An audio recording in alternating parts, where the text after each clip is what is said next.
Pre wedding ही जी concept आहे, तर वधूवर या वयात दिसतात कसे, बोलतात कसे, त्यांचं राहणीमान काय, यावर एक चित्ररूपी आपण गुंफन करतो आणि एका गीतात गुंफतो, याला आपण प्री वेडिंग असं म्हणतो. मग तुम्ही या वयात करणार तर कोणत्या वयात करणार? 60-65चं वय झाल्यानंतर तुम्ही करणार पोस्ट वेडिंग? तर हा जो ठेवा आहे, हा जो या काळातलाच चलचित्राचं जे स्मरण आहे ते पुढच्या पिढीला पाहण्यासाठी, त्या वयात पाहण्यासाठी, एक अनुभव घेण्यासाठी निश्चितच प्री वेडिंगला आजही मागणी आहे.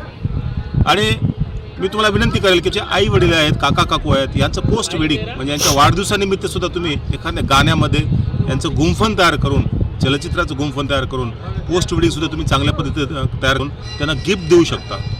तर प्री वेडिंग यापुढे चालू होणार. प्री वेडिंगसाठी वातावरण पोषक व्हावं, प्रेरणा मिळावी, सिनेमॅटोग्राफीला काम मिळावं, यासाठी हा छोटासा प्रयत्न. बाय.